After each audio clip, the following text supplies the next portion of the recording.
घर में घुस के मार दिया। मुझे लगता है कि अब कांग्रेस आ रही है।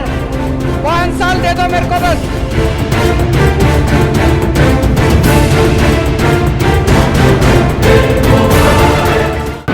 अगर आपका बच्चा इन दिनों आपको कुछ बदला सा नजर आता है, आपसे बात नहीं करता और कभी कर भी ले तो ठीक से बात नहीं करता, अपनी जिद मनवाने के लिए हिंसक हो जाता है या फिर चीजें इधर उधर फेंक देता है। नमस्कार, मैं हूं घनश्याम उपाध्याय और आप देखना शुरू कर चुके हैं डिजिटल प्लेटफॉर्म का सबसे शानदार शो हवा किधर है। क्योंकि हवा किधर में आज हम उस हवा को भांपने की कोशिश करेंगे जो आपसे जुड़ी है, आपके अपनों से जुड़ी है। और यकीन मानिए आज के 25 मिनट, जी हाँ, आज के 25 मिनट सिर्फ आपको हमको देने चाहिए, क्योंकि आज के 25 मिनट आपको आपके अपनों से जोड़ेंगे और बताएंगे कि आपके बच्चों को आखिर गुस्सा क्यों आता है, वो कौन सी वजह है जिसकी वजह से आपका बच्चा बदलता जा रहा है, कोई कम्युनिकेशन नहीं हो पाता, कौन सा वो गैप है जिसकी वजह से स्थितियां इतनी लगातार खराब होती जा रही है। मेरे साथ कुछ खास मेहमानों का पैनल जुड़ेगा और शुरुआत फिलहाल हम कर चुके हैं सबसे शानदार शो की, जिसका नाम है हवा किधर है।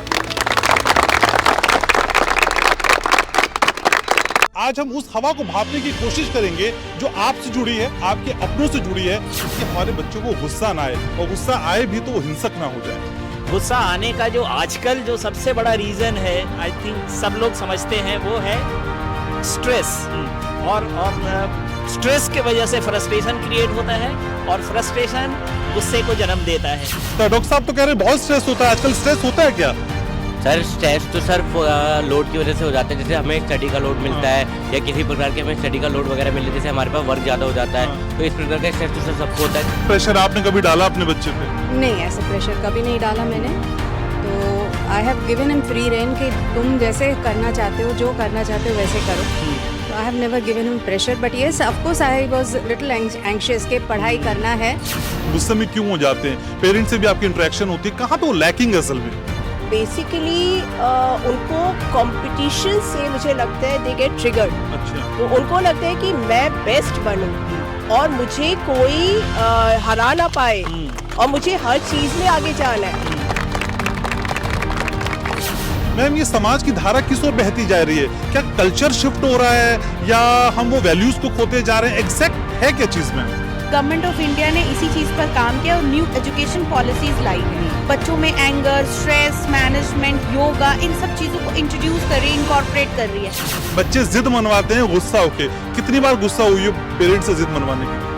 हाँ सर, हो जाते हैं गुस्सा। जैसे जैसे हम बड़े होते हैं वैसे वैसे हमें रियलाइजेशन होता है कि ये चीज़ गलत है, हम अपनी बात मनवा रहे हैं बट ये गलत होता है। एक बच्चा पेरेंट्स से चाहता क्या है? आई गेस 90% ऑफ द बच्चे यहाँ पे ऐसे जो क्वालिटी टाइम नहीं स्पेंड कर पाते अपने पेरेंट्स के साथ। तो चलिए आज इस बदलती हुई हवा को भांपने की कोशिश करते हैं और हमने एक खास मेहमानों का खास पैनल आपके लिए जोड़ा है जो आपको असल में बताएगा कि आखिर ये आपसे जुड़ी हुई हवा, आपके बच्चों से जुड़ी हुई हवा, उनके गुस्से की हवा किधर जाती है। मेरे साथ बेहद खास मेहमानों का खास पैनल जुड़ रहा है। एक एक करके परिचय मैं आपका कराता हूँ। मेरे साथ प्रोफेसर वीना हांडा है और ये एक शिक्षाविद भी हैं और सामाजिक कार्यकर्ता भी हैं। बहुत स्वागत है आपका हमारे शो में। हमारे साथ जिम्स इंस्टीट्यूट की डायरेक्टर हैं भाटिया जी, डॉक्टर रश्मि भाटिया मेरे साथ जुड़ रहे हैं। डॉक्टर रश्मि, बहुत स्वागत है आपका हमारे इस खास शो में। और असल में मानसिक परिस्थितियां कैसी हैं जिनकी वजह से आपके बच्चे गुजरते हैं, ये भी समझने की कोशिश करेंगे। हमारे साथ मशहूर साइकेट्रिस्ट हैं डॉक्टर उदय कुमार सिन्हा। डॉक्टर उदय, बहुत स्वागत है आपका। और देखिए, ये शो जब तक पूरा नहीं होगा, जब तक अभिभावकों की इसमें सहभागिता नहीं होगी और उनकी कहानी को हम आप तक नहीं पहुंचाएंगे। मेरे साथ जुड़ रही हैं इस वक्त इस शो में देवजानी चक्रवर्ती। देवजानी जी, बहुत बहुत स्वागत है आपका। तो चलिए शुरुआत करते हैं इस खास शो की जिसका नाम हवा किधर है। और आज यही समझने की हम कोशिश कर रहे हैं कि आपके बच्चों को गुस्सा क्यों आता है, मेरे बच्चे को गुस्सा क्यों आता है और इस गुस्से की वजह क्या है। डॉक्टर साहब हमारे साथ हैं, शुरुआत उन्हीं से करते हैं। डॉक्टर उदय, मुझे वो पहली वजह बताइए जब उस स्थिति पे जाने से पहले हम ये समझ जाएं कि हमारे बच्चों को गुस्सा ना आए और गुस्सा आए भी तो वो हिंसक ना हो जाए। गुस्सा एक जेन्युइन इमोशन है। गुस्सा तो सबको आता है और आपका इंटेंशन यही है कि उनको गुस्सा उस हद तक नहीं आए ताकि वो हिंसक ना हो। गुस्सा आने का जो आजकल जो सबसे बड़ा रीज़न है, आई थिंक सब लोग समझते हैं, वो है स्ट्रेस। और स्ट्रेस की वजह से फ्रस्ट्रेशन क्रिएट होता है और फ्रस्ट्रेशन गुस्से को जन्म देता है। ये स्ट्रेस कब नहीं था सर? हम तो देखते आ रहे हैं स्ट्रेस तो हमारी जिंदगी का अहम हिस्सा है, वो लगातार हमारे साथ होता है। बिल्कुल, जो स्ट्रेस बहुत पहले से ही था, लेकिन आजकल स्ट्रेस के बारे में जानकारी ज़्यादा हो गई है और स्ट्रेस का जो सोर्स है अभी वो मल्टीपल है। पहले इतना ज्यादा कंपटीशन नहीं था, वो सब एग्री करेंगे आप, आज के यंगस्टर्स, इतना कंपटीशन नहीं था, इतने लोग नहीं थे। 10 सीट अगर किसी प्रोफेशनल कोर्स में होता है उसमें मतलब 5000 लोग अपीयर होते हैं। आई मीन कहाँ जाएगा वो, फ्रस्ट्रेशन कहाँ निकलेगा? तो अंदर ही अंदर कई चीजों की वजह से वो स्ट्रेस बिल्ड होता है, जो एक तरह से वो उनको ये इवेल्युएट करवाता है कि परहैप्स देयर इज नथिंग, सब कुछ है। स्ट्रेस है, मेरे साथ बच्चे भी मौजूद हैं। अच्छा, कितना स्ट्रेस फील होता है? डॉक्टर साहब तो कह रहे हैं बहुत स्ट्रेस होता है आजकल। स्ट्रेस होता है क्या? सर स्ट्रेस तो सर लोड की वजह से हो जाता है। जैसे हमें स्टडी का लोड मिलता है या किसी प्रकार के हमें स्टडी का लोड वगैरह मिले, जैसे हमारे पास वर्क ज़्यादा हो जाता है, तो इस प्रकार का स्ट्रेस तो सर सबको होता है, चाहे वो वर्कर हो चाहे वो स्टूडेंट हो। तो सर ये क्या एक पीआर प्रेशर भी है? मेरे पास ये है, दूसरे के पास ये है, उस कंपटीशन में भी स्ट्रेस बढ़ता है? यस सर, बढ़ता है। कभी कभार होता है जैसे कि हम बहुत ज़्यादा पीयर प्रेशर में आ जाते हैं या सोचते हैं कि हमारे से ज़्यादा कोई आगे ना बढ़े, इससे भी हमारा स्ट्रेस बहुत ज़्यादा हो जाता है। चलिए, तो ये स्ट्रेस की परिभाषा हम समझने की कोशिश करेंगे, लेकिन एक अभिभावक किस तरीके से स्ट्रेस को देखता है, इस गुस्से को देखता है। देवजानी जी, मुझे ये बताइए, आप खुद एक गृहिणी हैं, महिला हैं, अध्यापिका हैं और बच्चों को आप बहुत अच्छे से समझती हैं कि बच्चों को गुस्सा क्यों आ रहा है। आपको कोई पर्सनल एक्सपीरियंस है जो आप चेतन मन से शेयर करना चाहें? हाँ, कई स्टूडेंट्स हैं मेरे। मैं 20 साल से होम ट्यूटरिंग कर रही हूँ बच्चों को इन इंग्लिश। तो क्या होता है कि बच्चे एक लेवल पे जब आते हैं, they feel that parents are not important. And school में एक पीयर प्रेशर भी है कि जैसे आप बता रहे थे कि माई they are having so much, I don't have so much, they are getting more marks, I am not getting more marks, ये एक चीज़ है। एंड पेरेंट्स भी बहुत प्रेशर डालते हैं कि you have to get 90 plus, you have to get 99 तो plus. ऐसा प्रेशर आपने कभी डाला अपने बच्चे पे? नहीं, ऐसे प्रेशर कभी नहीं डाला मैंने।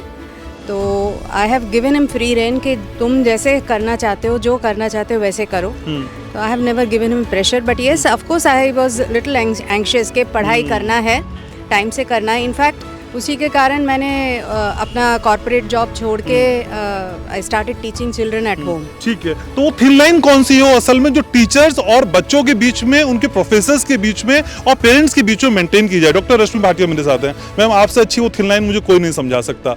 कैसे समझें? आप बच्चों से भी मिलती हैं, पेरेंट्स से भी मिलती हैं, खुद भी पेरेंट्स हैं, यानी अपने आप में कंप्लीट कॉम्बो हैं आप। मैम, समझाइए ना जरा मेरे व्यूअर्स को कि असल में वो कौन सी स्थितियां हैं जहां बच्चे गुस्से में आ जाते हैं।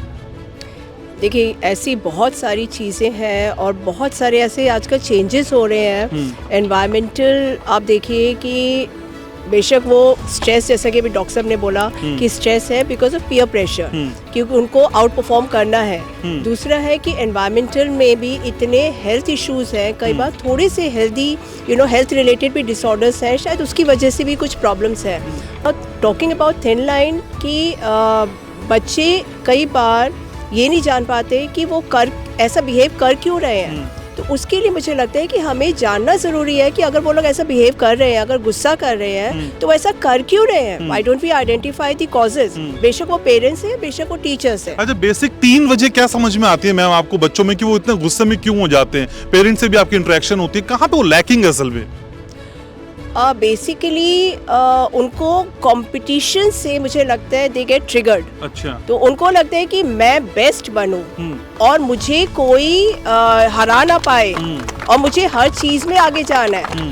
बट बच्चे को ये बताना ज़रूरी है कि आप हर चीज़ में तो एक्सेल नहीं कर सकते और आप धीरे धीरे करके आगे बढ़ोगे ना। अगर आपको एक्सेल करना है बहुत अच्छी बात है, लेकिन आप धीरे धीरे करके आगे बढ़ो।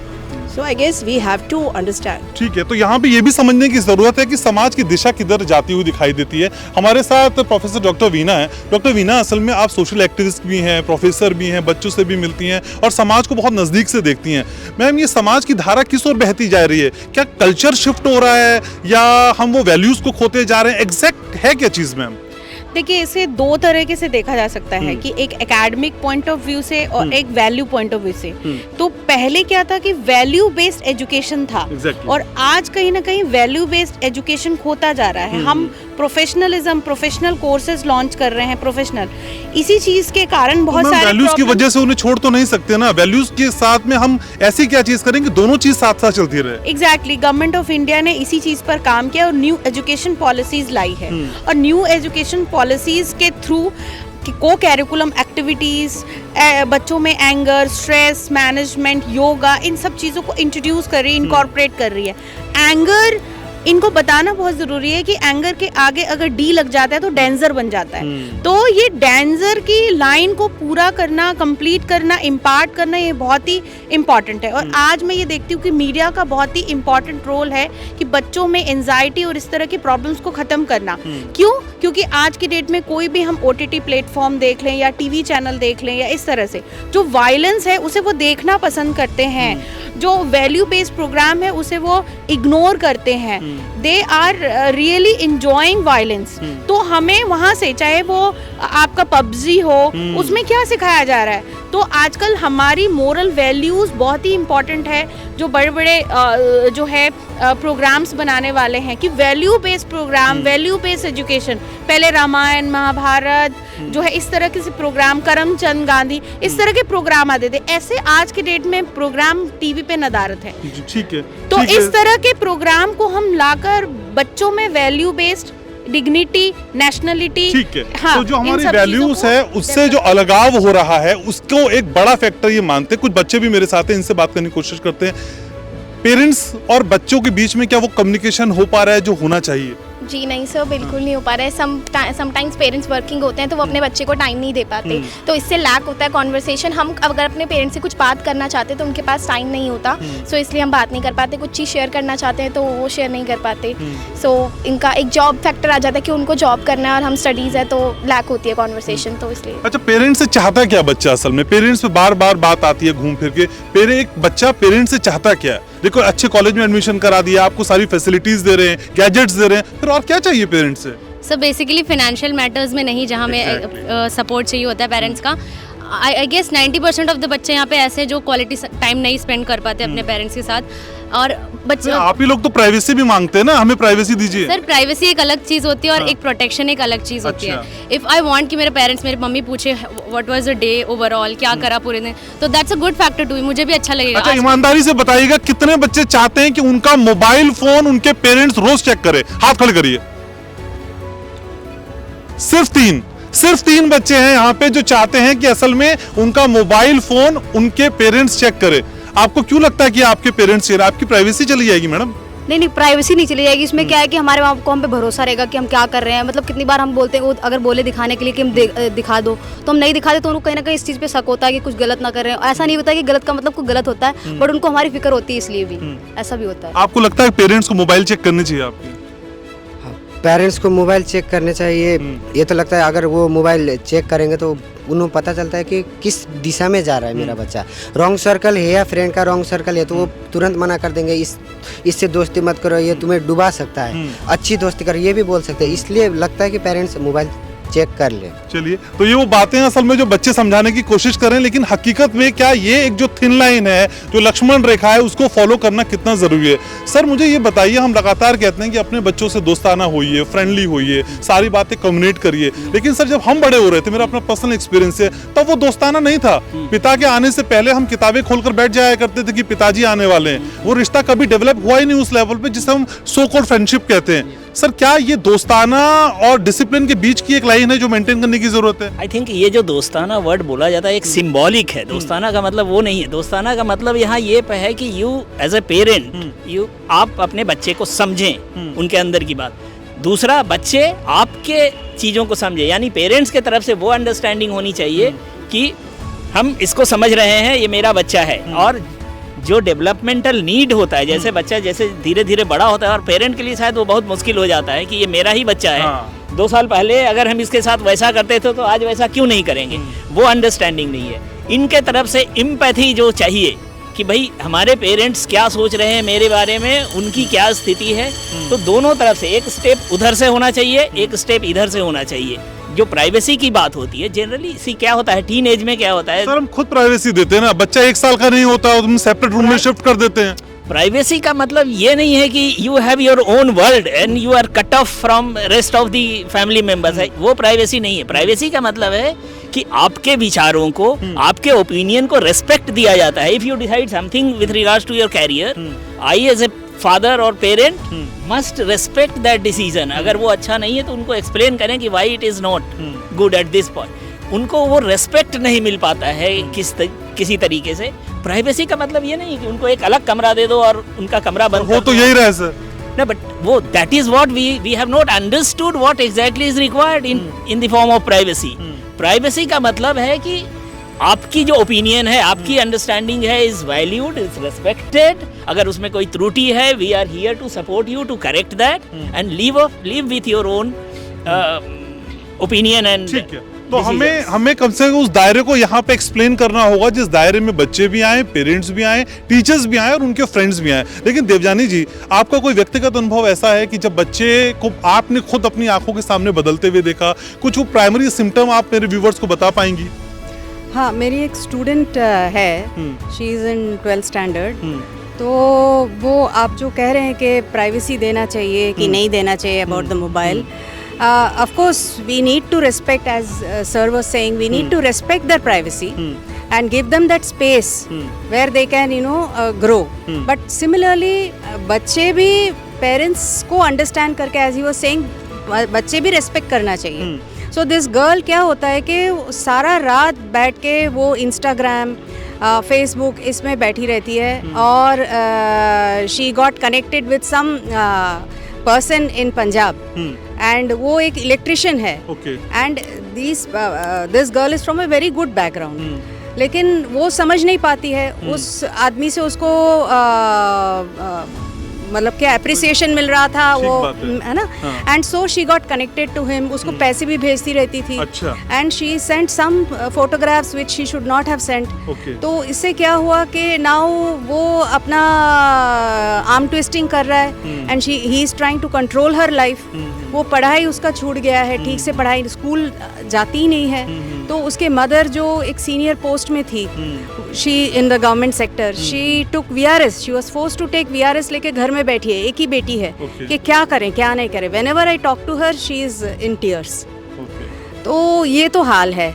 तो कहीं ना कहीं बच्चों को भी समझना चाहिए कि पेरेंट्स हमारे एनिमीज नहीं है। ठीक है, तो ये वन वे कम्युनिकेशन नहीं है, असल में दोनों ही रास्तों पे अलग अलग पथिकों को एक ही मंजिल तय करनी है, लेकिन वो मंजिल कौन सी होगी ये समझना थोड़ा सा मुश्किल है। मैम, कई बार आपने भी देखा होगा और हम भी देखते हैं, हम बड़े कंपैरेटिव हो जाते हैं। मेरा बच्चा फला के बच्चे की तरह आज्ञाकारी क्यों नहीं है, मेरा बच्चा दूसरे के बच्चे की तरह 90% स्कोर क्यों नहीं करता। ये कंपैरिजन आप महसूस करती हैं जब पेरेंट्स आपसे मिलने आते हैं? बिल्कुल, ये तो सबसे मेन प्रॉब्लम है कि पेरेंट्स हो या इवन टीचर्स भी हो तो कंपैरिजन ना करके बच्चे की जो स्ट्रेंथ और वीकनेस है वो अलग से आइडेंटिफाई करके आती हैं कि बेटा कंपटीशन अगर करो तो थोड़ा हेल्दी कंपटीशन करो। कोई ज़रूरी नहीं कि आप कंपटीशन में इतना ज़्यादा कटथ्रोट कंपटीशन में बह जाओ कि आप किसी का नुकसान करना चाहो। ठीक है, तो जैसा कि अभी किसी ने बताया कि वैल्यूज एंड एथिक्स भी एक सब्जेक्ट हम लोग पढ़ाते हैं। कई सारी चीज़ें जो कि एजुकेशन के जो कि गवर्नमेंट की तरफ से भी हो रही है और जो कि मुझे लगता है कि इंस्टीट्यूशन या स्कूल्स या कॉलेजेस को भी थोड़ी इम्प्लीमेंट करनी चाहिए। आई विश कि न्यू एजुकेशन पॉलिसी जिस विजन से आई है उसी विजन से हम लोग इसको इम्प्लीमेंट करें और इससे आई एम श्योर कि स्टूडेंट के अंदर बहुत बेनिफिट आएगा। जो मल्टी डिसिप्लिनरी अप्रोच ये एजुकेशन पॉलिसी लेके आई है उससे देखना बच्चे अलग अलग दिशा में जाके एक्सेल करेंगे, उनको उनके फील्ड का सब्जेक्ट मिलेगा पढ़ने को। तो I mean we are very hopeful with this new education policy and we have also implemented it at our college. चलिए, तो ये बहुआयामी दृष्टिकोण है जिनको पालन करना है और जो समझना भी है, लेकिन समझे कैसे। मेरे साथ प्रोफेसर वीना है। वीना मैम, असल में हमने देखा है आजकल दोनों हस्बैंड वाइफ माता पिता काम करते हैं, बच्चों को समय देते नहीं है, लेकिन जो बच्चों को हम समय नहीं दे पाते उसका कंपनसेट, जो उसका गिल्ट हमारे अंदर होता है, तो हम कभी उसे मॉल घुमा लाते हैं, कभी महंगे महंगे गिफ्ट से देते हैं, हम अपने को कंपनसेट करते हैं। ये टेंडेंसी क्या है मैम? ये बदलता हुआ समाज है क्या जब हम मेटेरियलिस्टिक ज्यादा होते जा रहे हैं? एग्जैक्टली यही एक बड़ा रीज़न भी आज के डेट में बनता जा रहा है कि बच्चे अपने आप से फ्रेंड सर्किल में कंपेयर कर रहे हैं कि I got this mobile, I got this watch, I got this dress. तो बच्चों में एक कॉम्पिटिटिव लेवल वहाँ से है। एक समय था कि पढ़ रहा है बच्चा तो ठीक है, नहीं पढ़ रहा है तो भी ठीक है, लेकिन आज के डेट में अगर 90% मार्क्स लाओगे तो घड़ी वरना छड़ी। तो ये चीज़ जो है ना, we have to maintain like teacher also और लाइक आवर पेरेंट्स ऑल्सो। अगर हम बच्चों में भी उन मेटेरियलिस्टिक चीज़ों को एक टाइम पर नो कहना सीखे, एक टाइम पर लिमिटेड चीज़ें देना सीखे, तब कहीं ना कहीं ये चीज़ें हमारे लाइफ में ठीक हो सकती हैं। और दूसरा जो एक फ्रेंड जोन है कि पेरेंट्स टीचर और जो है स्टूडेंट टीचर और स्टूडेंट किड्स एंड पेरेंट्स, इन दोनों में एक थिन लाइन जो है उसको मेंटेन करना जरूरी है। आज भी हम बच्चों को नो बोलना सीखे, पेरेंट्स को बहुत जरूरी है कि वो पेरेंट्स जो है अपने बच्चों को नो बोले, यस बोले लेकिन नो भी बोले, कहीं कहीं ऐसी मार्क डिमार्केशन करे।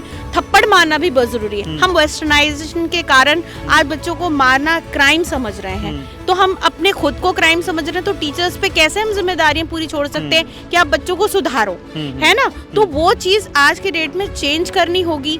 बहुत कम ऐसे टीचर है जो पर्सनल रिस्पॉन्सिबिलिटी है क्लास में पूछे खड़े होकर कि आप कल क्यों नहीं आए थे। शायद मैं वैसी टीचर नहीं हूँ, इसलिए बच्चे कभी कभी मुझे हेट भी करते होंगे कि मैं बोलती हूँ कि कल क्यों नहीं आए, क्योंकि आई थॉट कि उनका नुकसान हुआ है।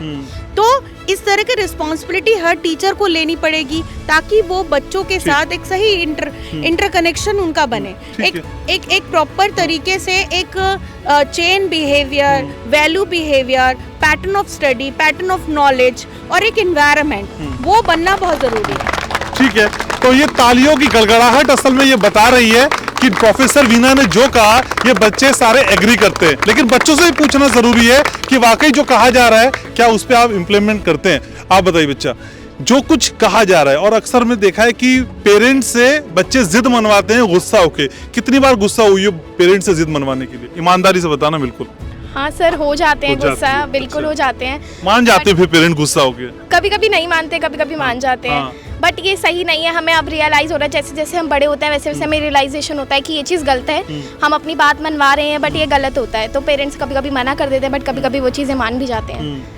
ठीक है, आप बताओ क्या लगता है कितनी बार गुस्सा हुए हो पेरेंट्स से अपनी जिद मनवाने के लिए? सर मतलब कि गुस्सा तो हो जाते हैं पेरेंट्स। अगर हम गुस्सा होके नहीं मांग रहे कोई चीज तो सोचते हैं कि इन्हें नहीं चाहिए वो, इतनी इंपॉर्टेंट नहीं है। अगर हम गुस्सा होके मांग रहे हैं तो वो समझ जाएंगे हाँ इनके लिए इंपॉर्टेंट है, इनको दिला दो। बेशक वो चीज हमारे लिए इंपॉर्टेंट हो या ना हो, अगर गुस्सा होके मांगेंगे तो दिला देते हैं। तो डायरेक्ट गुस्सा होते हो पहले या प्यार से कहते हो? पहले तो अप्रोच करते हैं प्यार से कि दिला दो, नहीं दिलाते तो फिर गुस्सा। अच्छा, पहले क्या क्या करते हैं? पहले प्यार से बोलते हैं फिर गुस्सा होता है, क्या होता है वो स्टेप कौन से होते हैं? सर पहले तो हम प्यार से बोलते हैं, फिर नहीं मानते तो रोना धोना, खाना नहीं खाऊंगी ऐसा करना पड़ता है, तभी मिलता। हाँ, तभी पेरेंट्स मानते हैं। लेकिन ना ये सब बचपन में था, लेकिन जब से रियलाइज हुआ है कि हाँ ये किस चीज की जिद करना चाहिए, किस चीज की जिद नहीं करना चाहिए, तो थोड़ा हो गया है। लेकिन गुस्से से जिद मनवाई है? हाँ, लेकिन पेरेंट्स गुस्से से ही मानते हैं। पेरेंट्स गुस्से से ही मानते हैं। मेरे साथ साइकियाट्रिस्ट हैं डॉक्टर उदय सर। एक अहम क्वेश्चन रेज हुआ है, बच्चे कहते हैं कि देखिए पेरेंट्स हमारी बात ही नहीं मानते हैं। एक टैक्टिस है, जब तक हम गुस्सा नहीं होंगे तब तक वो समझेंगे नहीं हमें चीज चाहिए, और उसके लिए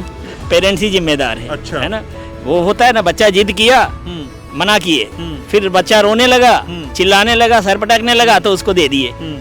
हमने ये सीख लिया कि बच्चे को कैसे शांत किया जाता है, बच्चा ने सीख लिया कि चीजों को कैसे लिया जाता है। तो फिर आप क्या कह रहे हैं, एक बार नो तो नो? जो नो है वो नो है, और no has to be very sensible, reasonable no.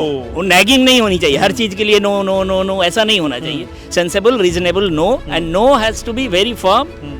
वो नो का मतलब नहीं होना चाहिए। नो का मतलब किसी भी कंडीशन में हाँ अगर हो जाता है तो वो गलत मैसेज देता है। अच्छा सर, आज ना मेरे शो में सारे गेस्ट और इंक्लूडिंग एंकर सब पेरेंट्स हैं, लेकिन सर आप डॉक्टर हैं, साइकियाट्रिस्ट हैं, तो मुझे सर वो 3 या 4 सिम्टम बताइए असल में जब ये लगने लगे कि हमारे बच्चे का बिहेव बदल रहा है और यहाँ पे अलार्मिंग सिचुएशन है हमारे लिए कि कंट्रोल किया जाए। आई मीन अभी के दौर पे डिप्रेशन और एंजाइटी बिल्कुल कॉमन कोल्ड की तरह है। सिंड्रोमल सीवियर नहीं भी हो लेकिन सिम्टम्स तो आ जाते हैं। अगर बच्चा शांत हो गया है, अपने स्वभाव के बिल्कुल प्रतिकूल, पहले बहुत चंचल था, आजकल बोल नहीं रहा है लोगों से, खाना पीना में रुचि नहीं है, ठीक से सो नहीं पा रहा है, बात बात पे चिड़चिड़ा गुस्सा हो जा रहा है, कॉन्सेंट्रेट नहीं कर पा रहा है, तो ये जो बाहर से ऑब्जर्व करने वाले बिहेवियर है वो जरा सा भी लगे तो पेरेंट्स को चाहिए कि उसके साथ बैठें, बात करें। ऐसा लग रहा है कि तुम बैठने का तो समय ही नहीं है ना सर? नहीं, बैठने का समय वही पेरेंट्स अगर जब वो सिम्टम्स रात में पेरेंट्स पहुंचते हैं, बच्चे सोते हुए मिलते हैं, पेरेंट्स सुबह निकल जाते हैं, बच्चा स्कूल चले जाता है। कोई बात नहीं, पेरेंट्स को तो निकालना ही पड़ेगा। जब हम एक्सपेक्ट करते हैं कि हमारे बच्चे हमारी बात माने, तो as a parents will have to find out time, चाहे वो मिडनाइट ही क्यों ना हो, बैठकर उनसे बात करना ही पड़ेगा अगर वो चीजें सिम्टम है। अगर इग्नोर करेंगे तो देवजानी जी मुझे ये समझाइए, एक घर में 2 या 3 बच्चे फैमिली में होते हैं, सबका मूड अलग है, सबकी स्ट्रेटजीज अलग है मनवाने की, गुस्सा होने की, तो एक पेरेंट्स के लिए कितना डिफिकल्ट हो जाता है कि किस बच्चे के लिए कौन सा फॉर्मूला अपनाएं? देखिए, फॉर्मूला की बात नहीं है, एवरी चाइल्ड इज़ यूनिक, हर बच्चा यूनिक है, कुछ ना कुछ पोटेंशियल उनके अंदर है, तो we must, and and there is great goodness in them, तो वो गुडनेस को हमें रियलाइज करना है. Personally speaking I practise Buddhist philosophy. तो बुद्धिस्ट फिलॉसफी से प्रैक्टिस करके मुझे ये हुआ है कि I have learn to introspect and look within and polish my life and become a role model for them, ताकि मुझे बोलना ही ना पड़े. ठीक है, तो घड़ी की सुइयां असल में भाग रही है, मुझे शो वाइंड अप करने का इशारा मिल रहा है बार बार, लेकिन 2 कमेंट्स चलते चलते. डॉक्टर रश्मि, मुझे बताइए, क्या गुरु शिष्य की परंपरा जो हमारे जमाने में या हमसे पहले भी हुआ करती थी, हम बहुत पुराने नहीं हुए, लेकिन क्या वो गुरु शिष्य की परंपरा हम फॉलो कर पा रहे हैं? वो इज्जत, वो प्रेम, वो सद्भाव दोनों साइड से है क्या, या फिर एक सर्विस प्रोवाइडर और कस्टमर का रिश्ता रह गया है स्टूडेंट और टीचर के बीच में? आप एकदम ठीक बोल रहे हैं. गुरु शिष्य वाली परंपरा तो मैं कहूँगी कि नहीं फॉलो हो रही है. और थोड़ा सा बस स्टूडेंट को तो कॉलेज में ऐसा लगता है कि जिस सेमेस्टर में टीचर पढ़ा रही है तभी तक रिस्पेक्ट दो. जैसे वो सेमेस्टर ओवर है तो टीचर भूल भी जाते हैं टीचर्स को, ये बात तो है. लेकिन कैसे इसको किया जाए, वो मेरे को लगता है कि पेरेंट्स और टीचर्स दोनों का बहुत इंपॉर्टेंट रोल है. क्योंकि ये जो वैल्यूज़ की हम लोग बात कर रहे हैं वो खाली टीचर अकेला नहीं दे सकता, खाली पेरेंट्स भी नहीं दे सकते, दोनों को मिलके काम करना पड़ेगा इसके. ठीक है, तो दोनों को मिलने का आखिरी कमेंट इस शो का. प्रोफेसर वीना मेरे साथ है. मैम, आखिरी कमेंट कोई जो आप बताना चाहें कि असल में ये वो तरीका हो सकता है, और ये भी समझाइए कि हम ये समझ कैसे पाएं कि कब मुझे मेरे बच्चे को डांटना है, कब मुझे मेरे बच्चे को प्यार करना है, ये समझ में नहीं आता है. देखिए, कहते हैं ना कि समय निकालना पड़ता है, समय होता नहीं. 24 आवर्स में से जो टाइम है, अब 12 घंटे तो हम बाहर ही रहते हैं और 8 घंटे हम सोते रहते हैं, तो 4 घंटे बच्चे, उस 4 घंटे में प्रोडक्टिव टाइम हमें बच्चों के लिए निकालना पड़ेगा.